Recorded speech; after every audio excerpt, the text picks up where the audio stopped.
got done Monday. We just on site today.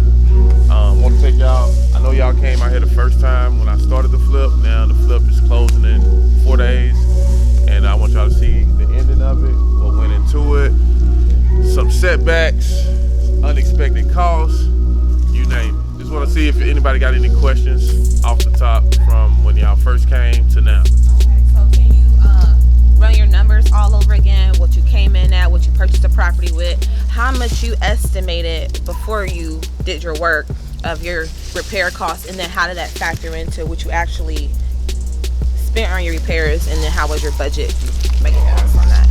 Good question. So I bought the house for $103,500. I got a private money lender to fund that. I gave him a 10% return on that. Then I found another private money lender to fund the rehab for $25,000, and I paid him 10%. So I'm in a deal with no money out of pocket. All I gotta do is operate, and all they do is sit back and get a return. So for most of this project, I was at about $17,000. Then I had an unexpected $8,000 cost. So that brought me back up to my $25,000 budget. So that was the numbers I wrote anyway. So even when we started the rehab, I try to keep the cost low because I know it's always gonna be something. It's not if, it's when. Like when they did their inspection, they want a new window, they want a new water heater, it's home warranty, this, that, and the third. So all that adds up. So, but I'm still within budget because I kept the cost low in the beginning. So can you talk about your time frame of how long did your flip take from start to finish, and also tell us why it was a good flip based on those numbers and the time frame and the much money you're making your return based on that? That's another good question. So this flip took 2 months to complete, right? I was getting full price offers from day one. I got like 5 full price offers the first week, but they was all FHA. With FHA, you can't sell a house to the 91st day. They got 91-day flip rule. So I was basically, I was sitting on these full price FHA offers, but I didn't have a cash or a conventional offer, so I had to sit on the market for a month, right? So by the time it was time to accept FHA, since I knew I had already got 4 or 5 full price offers, I raised the price. When it was time to accept the offer, I raised the price. I got an offer within an hour. So the money I lost sitting on the market, paying holding costs, paying mortgage, well not mortgage, paying but water, lights, gas, and all that, they paid for it because I upped the price $5,000. Can you elaborate what holding costs is? Because people probably don't understand that that's part of the situation in this project, that when your house is sitting, there's an interest increase, right, and then also the holding costs of the expenses as well. Yeah, so anytime you're flipping a house, you got holding costs. The lights are on, so you gotta pay light bill. The water's on, you gotta pay water bill. The gas is on, you gotta pay gas bill. If I had a hard money loan on this, I would have to pay an interest payment. But since this was cash, I didn't have to worry about that. So that's what holding costs are. You gotta factor that in too. And that's what I'm saying. When you underwriting these deals, you gotta take out each item, because if not, the numbers are wrong. Because this is an actual bill, So you gotta take that into consideration when you're writing the numbers. So I know you've been over this before.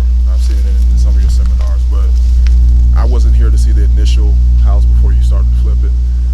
How did you go in knowing what to spend on the flip? The reason what I knew what to spend on the flip is because I've been in so many. I've been on sites. Like I'm always telling people to shadow people. Go on site, work for free. Just be there. Just be a fly on the wall. I did that so many times. So when I walk through it on my own, I know what the prices are. And another thing I tell people to do, like when you don't have anything to do, or like I realized at one point in time, I realized pricing stuff was my weak point. So I started going to Home Depot on Sundays, and I go to each department and I let them give me the game on what things cost. Like it's thinking outside the box. Like if I come if you're in the flooring department, that's your job, is to teach me what the prices are. So I utilize that. I go in the flooring department and say, hey, I'm thinking about using this for a flip. What do you think? And I just let them talk. Now that we're there, how do we get the repairs done? What do we do in the next step? How do we get a contractor? What is a contractor? How do we go from there? And how do we get our repairs done? And what's important when you're getting your repairs done based on wholesaling, reselling the property? I mean, I think everything's important, but the main things you need to make sure of when you're going in, these these are like the power 5: the roof, the HVAC, the furnace, the water heater, the plumbing and electrical. You know, you want to make sure those are intact, and you want to make sure your numbers are right on that, because these are big ticket items. Everything else is kind of paint, carpet, cosmetic type stuff. So those are the things you want to look for. And as far as a contractor, you can also meet your contractors at Home Depot. Like, that's where they at. Like, if I wanted to go hoop and I want to find a game to play, like, I'm going where the runs at. You know what I'm saying? It's the same thing. If you're looking for a contractor, you go where the contractor's at. Like, when I was on my first flip, I'll never do this again, but I was trying to cut corners, and I was the one running back to Home Depot. But I ain't gonna say I'll never do it again, because I needed to do that, because that's how I know what I expect from them. You know what I'm saying? Like, I won't just depend on their prices. I wanted to go educate myself on what things cost. So now, if he says, hey, flooring is $325 a square foot, I'll be like, well, nah, I saw something for $275. That adds up when you're doing a 2,000 square foot house, you know, and staying within budget. You know what I'm saying? Oh yeah. And you know, I ran through a situation with this where I have a gentleman getting his home appraised, and he put in $80,000 worth of upgrades and marble and bathrooms and all types of stuff, heated floors, but he had not one receipt to show the appraiser. And the even appraiser was like, hey, I'll give you some moment to show me your itemized receipts or what you put in for your repairs and your value, and just make sure it's important when you are doing these upgrades to keep all your documentation and invoices and things like that. Yeah, that's key. Documentation is key. Even with me and my contractors, we had to go dig up some stuff because we forgot what we said, so we had to go dig up receipts and stuff like that. But it's a good thing that we had them, you know. But you gotta, it's like, this is a business. You know what I'm saying? Like, you gotta keep books. You gotta keep, you know what I'm saying? You gotta make sure they staying on budget. You know, that's why it's important to go do your own due diligence on these prices. You know, like, you can do it from online. Like, if you lazy, you don't even have to go to Home Depot. Just pull up the fucking website. You know what I'm saying? And see what floors cost. See what water heaters cost. Then you can zero in on your budget. You see what I'm saying? So, yeah.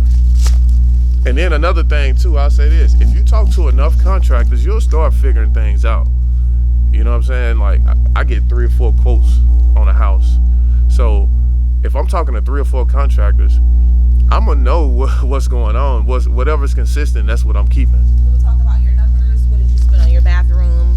What did you spend on the kitchen repair? And then any additional major appliances, things you had to repair. I saw that the new water heater. What are those cost factors just offhand? Can you just throw some initial estimates for us? Yeah, so fortunately for me, the only thing that I had to get new was the water heater. That cost about $300, probably another $200 to install it. So that was the main thing, the main surprise on this property. But when I walked through this property, I knew it was a solid house. It wasn't abandoned. It was somebody that rented it out to a relative. The relative wasn't paying rent. He wanted them out, so the house was fully functional. I just came in and made it look better, you know. So this was a solid house. That's why I jumped on it. I closed on it in 2 days. But what about your repair factor as far as your bathrooms and things like that and your kitchen? How much did those repair costs factor in? How much were those?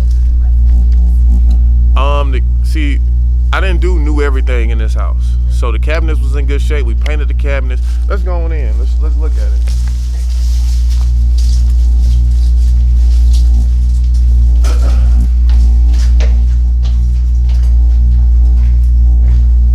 So to answer your question, so these cabinets was brown. I painted the cabinets. I changed the hardware, put stainless steel hardware on them. That saved money. And I did the same thing in the bathroom. And you can do that at certain price points. Mm-hmm. See, right here, I'm under $200,000. So I'm able to save, because these are still good cabinets in good shape. Like I said, I had 5 full price offers on it. So that tells me I was right by doing that. Initially, I wanted to come in and do new everything. Mm-hmm. But the thing, my contractor, he's like, no, you don't need to do that. Boom, boom, boom. You know what I'm saying? And about $200-300 for cabinets. Right. Right. So that's to answer your question. That's what I did. What about the floor costs? Floor costs, that was $400-300. That was unexpected because initially I wanted to keep the floors, but the thing about that, they was brown, right? And when this house is a smaller house, when you got dark colors, it make the house look tighter. So spent another $400-300 on the floor. tight, you know, and we went with the light color floors. Bathroom costs you had to raise. Let's go check it out. The bathroom really didn't cost much. Like the only thing I'm really paying for, and I'll let y'all get in here, but the only thing I really paid for was the towel, the shower. Oh, nice. The tub was painted. That's a new toilet. This the same vanity. Painted the vanity. Put the stainless steel on it and put the granite on top and 2 mirrors, new fixtures. So since you didn't have to do much, but is this like a $1,000 job? Maybe $500? I say your most expensive. I said about $2,500, $3,500. We'll go into the master bathroom too. Did the same thing. We basically just literally made it just look better. Like we tiled it up. That's the same tub. We just painted the tub. That's the same toilet. We got a new vanity here, and we put the flooring down. This wasn't one of those high-end flips. This was a paint carpet in and out, and you got to see what type of neighborhood this is. This is good for this area. Yeah. You know what I'm saying? Yeah. You painted the outside, painted the inside, updated. You got the Facelift. Yeah, put a little facelift on it. Had You know? Yeah. So you quick in and out. And if we didn't have that FHA stipulation, if I'd have got a conventional offer, we'd have closed this 2 months ago. Because like the market already told me they wanted it. So how much extra were you paying in holding costs because of that? My light bill, what, $20? I don't know, a couple hundred. Let's say about $300-$400. Now, did you Each have month? Yeah. Did you have any holding costs when it comes to with the financing? Well, no, because this is private money. So it's the house. I paid for the house cash. Okay. I see. Yeah. But if you did not, Yeah. then that would be another factor into your holding So costs, if I went interest through per day. Yeah, if I went through hard money, typically I have anywhere from $1,000 to $1,300 a month payment on hard money. So that's why when you do hard money, you really got to be on your shit and get in and out quick. So that 3 months is not. Because they'll eat up your profits. Yeah. You know what I'm saying? So you want to get in and out quick when you're using hard money. Yeah. And you should definitely know what you're doing before you use private money, which is somebody else's savings. You know what I'm saying? So, but I think I keep my private lenders pretty happy. You know, they eat it. You explain why going over your comps and everything is important. Oh yeah, I mean shit. So you can sell it. I mean, when I went over my comps, it's crazy. I had this conversation with my private money lender, right? So he ran his comps too, and he was like, man, at that time I was thinking about doing 170, 169.9. But then I saw, that's the thing, I'm paying attention to the entire neighborhood. There was a house around the corner that sold for 229. Granted, it was on a basement, so let me take 30,000 off of that, right? So now I'm at 200. So I'm like, damn, I know I can. If he got 200 for that, well, 230 minus the basement, 200. I know I can get 180 over here. So I went from 170, 180. My private money lender was like, "You sure you can get 170 over there?" I said, "I'm gonna get more, but that's just what I'm underwriting it at." And like, you know, we on the contract now for 185. I really could have went higher, but I just want to get it off. What about the fixtures? Did you change any of them? Changed all the fixtures. Okay. Like this was an old house. Like all the fixtures has changed. Every last fixture, the doorknobs, everything. The doors, we kept most of the doors. For some flips, you might have to change all the doors, all the trimming, like all this. We kept it. We kept the ones that looked decent, and we changed out the stuff that was damaged. But in some flips, you might have to. It may be a full renovation. I'm talking about floors, doors, trim, everything. Full kitchen, full bathroom, everything. Let's walk around the house. Let me show y'all the HVAC. This is the new water heater I had to get. This was unexpected. Well, when they had their inspection, the inspector said it didn't work. I brought my contract over here to see if it worked. It didn't work, so it wasn't no way around it. I was gonna come in and have a new door. I was doing new everything. I was gonna be over budget like a motherfucker. But my contract was like, nah, man, let's just keep it. And he was right, because now that I kept it, I still got the offers that I wanted.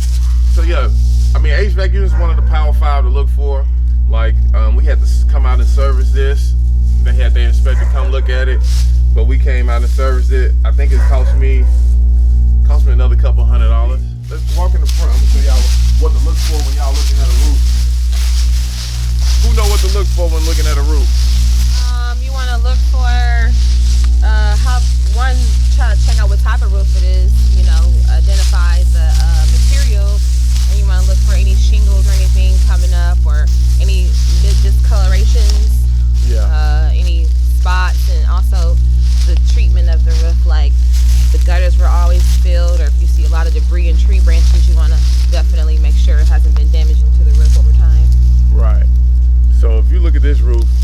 nice roof. I don't see any shingles sticking up.